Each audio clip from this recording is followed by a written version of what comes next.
శ్రీకృష్ణ పరబ్రహ్మణే నమః.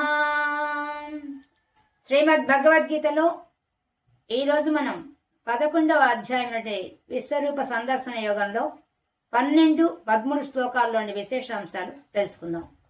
12వ శ్లోకం. దివి సూర్య సహస్రస్య భవేద్యుగపద పదుత్థిత యది భాస్సదృశీ స్యాత్ భాస్య తస్య మహాత్మనః. పరమాత్మ మనకి అర్జునికి ఆయన అడిగినట్టుగా విశ్వరూపాన్ని సందర్శింపజేయడం కోసంగా ఆయనకి దివ్య దృష్టిని ప్రసాదించి తద్వారా అన్ని చూపించడం మొదలుపెట్టారు. ఈ విషయాన్ని సంజయుడు వెళ్లి ధృతరాష్ట్ర మహారాజు చెప్తున్నారు. అంటే ధృతరాష్ట్రుడికి ఇస్తా అన్న దివ్య దృష్టి ఆయన స్వీకరించకుండా సంజయుడికి వ్యాసుని చేత ఇప్పించారు. కాబట్టి వ్యాస భగవానుడు సంజయుడికి దివ్య దృష్టి ప్రసాదించారు. ఆ దివ్య దృష్టితో అర్జునుడు ఏ విధంగా అయితే కృష్ణ పరమాత్మ దివ్య దృష్టి పొంది ఆయన విశ్వరూపాన్ని చూస్తున్నాడో అలాగే విశ్వరూపంతో పాటు అర్జునుని మనసులో ఉండే భావాలతో సహా తెలుసుకోగల శక్తి గలవాడు సంజయుడు. కాబట్టి అటువంటి దివ్య దృష్టి పొందినవాడు సంజయుడు. అందువల్ల తాను ఏం చూస్తున్నాడో, ఏమి అర్జునుడు అనుకుంటున్నాడో, ఎలా భావిస్తున్నాడో అన్ని క్షుణ్ణంగా తెలుసుకుంటున్నాడు సంజయుడు. ఆ తెలుసుకున్న విషయాన్ని ఆ ధృతరాష్ట్ర మహారాజుకు వివరిస్తున్నారు.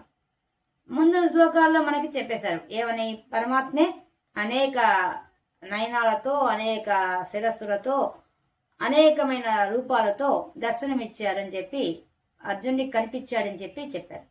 ఇప్పుడు ఈ శ్లోకంలో కూడా చెప్తున్నారు. మనకి ఏ విధంగా అయితే లలితా సహస్రంలో ఉద్యద్భాను సహస్రాభ అని చెప్పినట్టుగా ఉద్యద్భాను సహస్రాభ ఉదయిస్తున్న వేల సూర్యుల కాంతితో ప్రకాశించే ఓ తల్లి అని అక్కడ చెప్పినట్టుగా ఇక్కడ కూడా అదే పదం చెప్తున్నారు. ఎలా ఉన్నట్టు పరమాత్మ ఆయన విశ్వరూపాన్ని చూపించగానే ఆయన కాంతి ఎలా ఉందో ఈ శ్లోకంలో చెప్తున్నారు. ఎలా ఉందట, దివి ఆకాశంలో అంతరిక్షంలో సూర్య సహస్రస్య వేల కొద్ది సూర్యులు ఒక్కసారి ప్రకాశిస్తే ఎలా ఉంటుందో, భవేత్ యుగపత్ ఉత్థిత ఏ విధంగా ఒక్కసారిగా ఆకాశంలో వేల సూర్యులు వెలిగితే ఎలా ఉంటుందో, ఎంత కాంతి ఉంటుందో అంత కాంతితో ఉన్నాడు స్వామి. ఏది భాస్ బాహా ప్రకాశ అంత కాంతి, సదృశీశ అటువంటి కాంతి, వేల సూర్యులు ఆకాశంలో వెలిగితే ఎంత కాంతి ఉంటుందో అంత కాంతి ఒక్కసారిగా ఆయనలో కనిపిస్తుందట. ఎవరిలో? పరమాత్మలో. ఆ విశ్వరూపం చూపిస్తున్న ఆ పరమాత్మ ఎటువంటి కాంతితో ఉన్నాడంటే అది ఊహకందని కాంతి. మనము పగటిపూట వచ్చే సూర్య భగవాను చూడడానికే మన మాంస నేత్రాలతో చూడలేక కళ్ళు మూసుకుంటాం. మధ్యాహ్నం పోతే అస్సలు చూడలేం. ఎండాకాలం అయితే పగటి పూల కూడా చూడలేం ఆకాశం వైపు కన్నెత్తి. అటువంటిది వేల సూర్యులు ఒక్కసారి వెలిగితే ఒక సూర్యుడి కాంతి చూడడానికి మనకి ఇంత కష్టంగా ఉంటే వేల సూర్య కాంతిలో ఒక్కసారి వెలిగితే ఎలా ఉంటుంది? అది ఆ కాంతి ఊహించగలమా, భరించగలమా, మాంసనేత్రంతో చూడగలమా? అసాధ్యమైన విషయం అది. అటువంటి ఆ కాంతిని చూస్తున్నాడు అర్జునుడు. అది చెప్తున్నారు, ఇక్కడ వర్ణిస్తున్నారు. సదృశీస స్యాత్ అటువంటి తేజస్సు, అటువంటి కాంతితో భాసస్తస్య మహాత్మనః గొప్ప ఆత్మస్వరూపమైనటువంటి ఆ పరమాత్మ వేల సూర్యులు కాంతి ఒక్కసారి వెలిగితే ఎంత కాంతి వస్తుందో అంత కాంతితో వెలిగిపోతున్నట ఆ పరమాత్మ. ఆయన యొక్క దివ్యమంగళ స్వరూపాన్ని, ఆ విరాట్ స్వరూపాన్ని, ఆ విశ్వరూపాన్ని చూపిస్తున్నప్పుడు ఆయనలో వచ్చే కాంతి ఆ విధంగా ఉంది అని చెప్పి ఇక్కడ సంజయుడు ధృతరాష్ట్ర మహారాజుకి వర్ణిస్తున్నాడు. అయ్యా, ఆ కాంతిని సామాన్యులు చూడదగింది కాదు, చూడలేరు. అసలు మాంసనేత్రంలో చూడలేరు. దివ్య చక్షువులు ఉన్న వాళ్ళు కూడా అంత కాంతి చూడడం అసాధ్యమైన విషయం.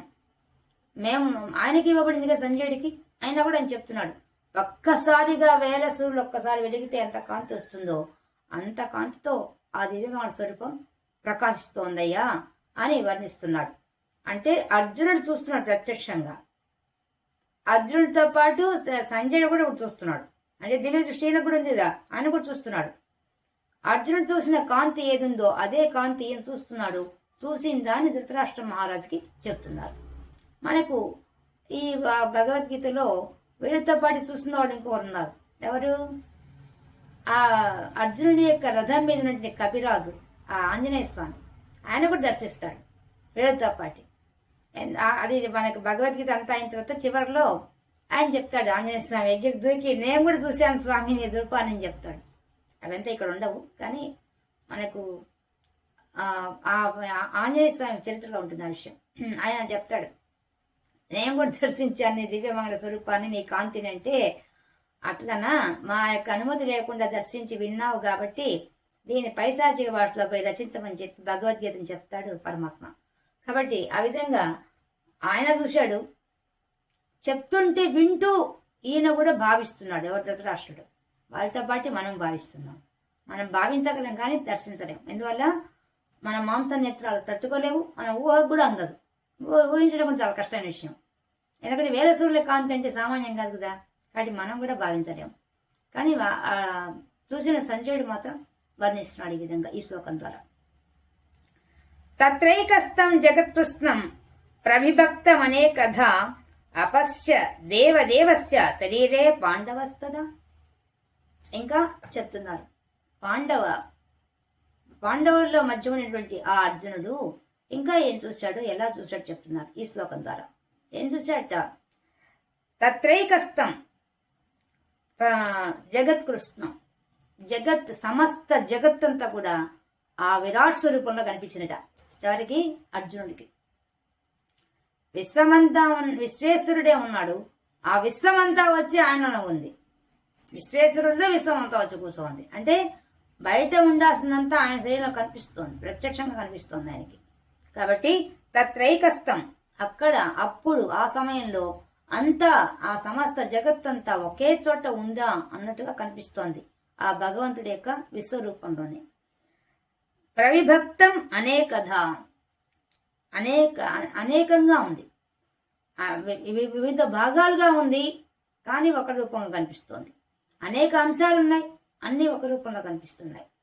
విశ్వమంతా ఉన్న విషయాలన్నీ కూడా ఒకే రూపంలో, విభజించబడినవన్నీ కూడా ఒకే రూపంలో కనిపిస్తున్నాయి. అలా కనిపిస్తున్నాయి ఆయనకి. అపశ్య దేవదేవస్య, ఆ దేవదేవుని యొక్క శరీరంలో. ఎటువంటి దేవుడు? వేల సూర్యుల కాంతిలో వెలిగిపోయే దేవుడు. మామూలుగా మన దేవుడు అంటేనే దివ్య స్వయం ప్రకాశ శక్తి కలవాడు అని అర్థం దేవుడు అంటేనే.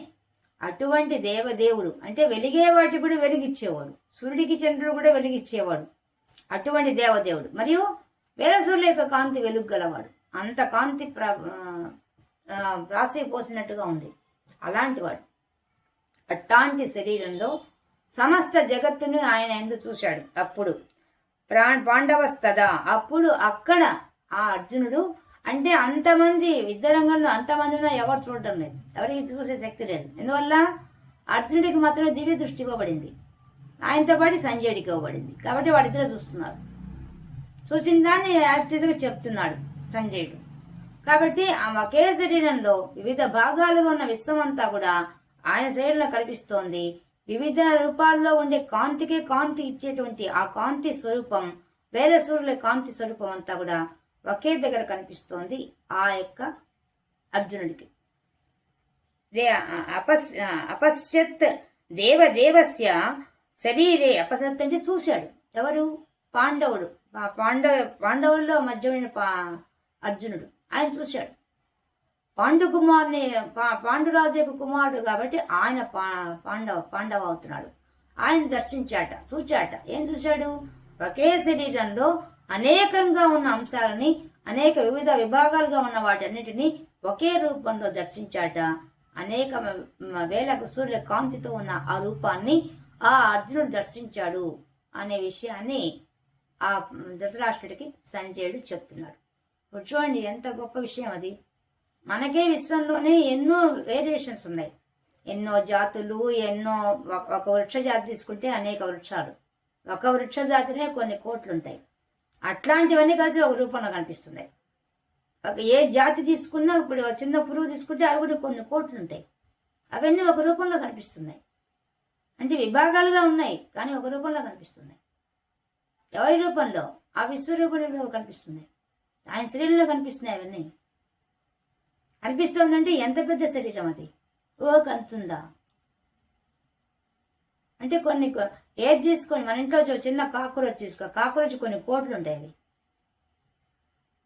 అట్లాంటివన్నీ ఆయన శరీరంలో కనిపిస్తున్నాయి. అంటే ఎంత ఉంది ఆ దేహం?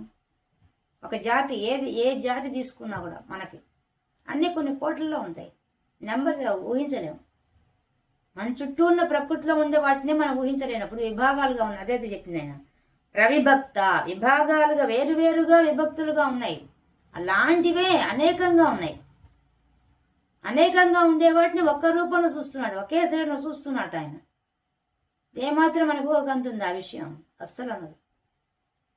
మన శరీరం చూడండి, మన మొత్తం శరీరం అంటున్నాం కానీ మన శరీరంలో కళ్ళు, ముక్కు, నోరు, చెవులు, చర్మం, మరి లోపల ఎముకలు ఇవన్నీ సపరేట్గా ఉన్నాయి. దేనికి సపరేటే మనకు కూడా, మన శరీరం కూడా. కానీ వీటన్నిటికి కలిపి శరీరం అంటున్నాం. అనేకంగా ఉన్నవే ఏకంగా మనకు కనిపిస్తుంది. ఏకం చేసి ఒక శరీరం అని చెప్తున్నాం మనం. అలాంటిది ఆ విశ్వం అంతా ఉండే వాటి అన్నిటికి కలిపి ఒక రూపంగా చెప్తున్నారు. అంటే ఇంకెంత గొప్పది! అంత గొప్ప శరీరం, అంత కాంతి శరీరం. అటువంటి దివ్యమాన స్వరూపాన్ని, అటువంటి విశ్వరూపాన్ని ఆ పాండు పుత్రుడైనటువంటి ఆ అర్జునుడు దర్శించాడు స్వామి ప్రభు అని చెప్పి ఆ సంజయుడు ఆ ధృతరాష్ట్రుడికి వివరిస్తున్నారు ఈ శ్లోకం ద్వారా. అక్కడ అప్పుడు అంటే అప్పటికప్పుడే, అంటే కృష్ణ పరమాత్మ శరీరం మారిందా? అది చెప్తున్నా అంటే అర్థమైంది. కృష్ణ పరమాత్మ విశ్వరూపంతోనే తిరుగుతున్నాడు, కానీ తన మాయ వల్ల ఎవరికి తెలియడం లేదు. అది అర్థం అక్కడ. అందుకనే అర్జునుడికి మాత్రమే దివ్య దృష్టి ఇవ్వబడిందంటే అర్థమైంది. అప్పుడు అక్కడ, అందుకనే ఆ పదాలు పేర్చారు. తదా అప్పుడు, తత్ర అక్కడ. ఆ పదాలు ఎందుకు ఉపయోగించారు? యుద్ధ రంగంలో మరి అందరూ చూడవచ్చు కదా, అది చూడలేదు ఆ రూపాన్ని. మామూలు కృష్ణుడి రూపమే, కృష్ణుడిలోనే ఇన్ని కనిపిస్తున్నాయి. కృష్ణుడి నోట్లోనే కదా యశోదకంత లోపల చూపించాడు, బ్రహ్మాండాలన్నీ భూర్ణభాండాలని చూపించాడు కదా ఆయన. అట్లాంటి వాడు అలాంటి విశ్వం అంతా భరిస్తున్నటువంటి ఒకే ఒక రూపంగా ఉన్న ఆయన అందరిలో తిరుగుతున్నాడు. అటు మాయ తీసేస్తే, అంటే అర్జునుడికి ఎటువంటి దివ్య దృష్టి ఇచ్చాడు? ఆయనకి మాయ తీసేసాడు. మాయా ప్రపంచం ఉన్నంతరికే, మాయా పొర ఉన్నంతరికే, అహంకారం మమకారం ఉన్నంతరికే మనం చూడలేము ఆ దృశ్యాన్ని. అవి తీసేసిన తర్వాత ఆ దృశ్యమే కనిపిస్తుంది. విశ్వం అంతా ఉంది, అదొక్కటే, అదొక్క రూపమే ఉంది, కానీ మనకు తెలియడం లేదు. అదే కదా మొదటి నుంచి భగవద్గీతలో ఆయన చెప్తున్నారు పరమాత్మ. కాబట్టి అదే దర్శింపజేశాడు దివ్య దృష్టి. అంటే ఆయన తీసేశాడు, ఆ మాయను తీసేశాడు. మాయ ఎప్పుడైతే పోయిందో విశ్వేశ్వరుడు కనిపిస్తున్నాడు విశ్వంలో. విశ్వమంతా కలిసి ఒక రూపంగా కనిపిస్తోంది. అలా చూసిన వాళ్ళే మన యోగులంతా కూడా. వాళ్ళు ధ్యానం చేసి యమ, నియమ, ఆసన, ప్రాణాయామ, ప్రత్యాహార, ధారణ, ధ్యాన, సమాధి వరకు వెళ్ళి సమాధి స్థితిలో వాళ్ళు దర్శించారు. ఆ సమాధి స్థితిని ప్రసాదించాడు అర్జునుడికి కృష్ణ పరమాత్మ. లేకపోతే ఎలా దర్శిస్తాడు? సాధ్యం కాదు కదా. అలాంటి దివ్య దృష్టిని ఇచ్చాడు ఆయనకి. మనలాగా పుట్టిన వాళ్ళ యోగులంతా వాళ్ళు దివ్య దృష్టిని ఎలా పొందుతున్నారు? తమ సాధన ద్వారా పొందుతున్నారు. అభ్యాసం చేసి వాళ్ళు వాళ్ళ వైరాగ్యం పొంది భక్తికి, అనన్యమైన భక్తి కలిగి వాళ్ళు సాధిస్తున్నారు. అర్జునుడికి ఉండింది అనన్యమైన భక్తే ఉంది పరమాత్మ మీద. శిష్యుడిగా ఉన్నాడు, ఉత్తమ శిష్యుడిగా ఉన్నాడు. అందుకే ఆయనకు అటువంటి భాగ్యం కలిగించాడు. అయితే వేల సూర్యుల కాంతి చూసే శక్తి ఎలా వస్తుంది? ఎలా ప్రసాదిస్తాడు? అసాధ్యం కదా. అలా మన యోగులంతా పొందారు, పరమహంసలంతా పొందారు. కాబట్టి ఇక్కడ సంజయుడి చక్కగా ఒకే శరీరంలో వివిధ భాగాలుగా ఉన్న విశ్వంలో ఒకే చోట అప్పుడే అక్కడే ఆయన శరీరంలోనే చూస్తున్నాడు అనే విషయాన్ని స్పష్టంగా చెప్పేస్తున్నాడు. రామకృష్ణ పరమహంస గారు కూడా, ఆయన కూడా మొట్టమొదట బాగా ధ్యాన ప్రక్రియలో వెళ్ళిన వాళ్ళకి, యోగులైన వాళ్ళకి, పరమహంసలైన వాళ్ళకి కాంతే కనిపిస్తుంది, ఏరసూర్యుల కాంతే కనిపిస్తుంది. ఒకసారి ఆయన రాత్రిపూట వెళ్తుంటాడు, చీకట్లో వెళ్తున్నాడని చెప్పి శిష్యుడు వెనక నుంచి లాంతర్ తీసుకుని వస్తాడు. కొంచెం దూరం పోగానే రామకృష్ణ పరమహంస పెద్ద వెలుగులో పోతుంటాడు. ఆ శిష్యుడికి ఏం ఉపాసం లేదు, ఈయన ఉపాసన చేశాడు కాబట్టి పెద్ద కాంతి వచ్చింది, కాంతిలో ప్రయాణం చేస్తున్నాడు, ఆనందంతో పోతున్నాడు. ఇతడు కూడా అడుగు పెట్టేశాడు, ఇతడు కూడా లాగబడ్డాడు ఆ కాంతిలోకి. వెంటనే అతడు పెద్ద కేకలు పెట్టేస్తాడు, ఓ రామకృష్ణ, ఇక చాలు, ఈ ఆనందాన్ని నేను భరించలేను, ఆహా మన ఇద్దరు ఎంత అదృష్టం అని కేకలు పెడుతుంటాడు. ఎవరబ్బా కేకలు పెడుతున్నాను చూసి తన శిష్యుడు అనుకుంటాడు. నిన్నవరు రమ్మన్నారు ఇక్కడికి, నీకు ఉపాసన లేకుండా భరించలేవు ఈ కాంతిని అని చెప్పి ఆయన వెంటనే ఉపసంహరిస్తాడు. అతని నుంచి ఆ కాంతి తీసేస్తాడు. అమ్మా ఇతడికి మాయ ప్రసాదించు అని చెప్పి వెంటనే మాయ ఇప్పించేస్తాడు. దబ్బని కింద పడతాడు అతను. అలాగే ఆ కాంతి అంతా వెళ్ళిపోతుంది. కాబట్టి మనలాగా పుట్టిన వాళ్లే, కానీ వాళ్ళు సాధించిన ఉపాసన వల్ల వాళ్ళు అటువంటి కాంతిని చూడగలిగారు, కాంతిలో ప్రయాణం చేయగలిగారు. అది గొప్ప విషయం. అలాంటి స్థితి ఉన్నవాడే ఈ అర్జునుడు కూడా, ఆ సంజయుడు కూడా. అదే విషయాన్ని మనకి ఇక్కడ పరమాత్మ చెప్తున్నారు, భగవద్గీతలో మనకి చెప్తున్నారు. ఇది ఈరోజు మనం శ్రీమద్ భగవద్గీతలో 11వ అధ్యాయమైనటువంటి శ్రీ విశ్వరూప సందర్శన యోగంలో 12, 13 శ్లోకాల్లో ఉండే విశేషాంశాలు తెలుసుకున్నాం. ఓం తత్సత్ పరబ్రహ్మార్పణమస్తు.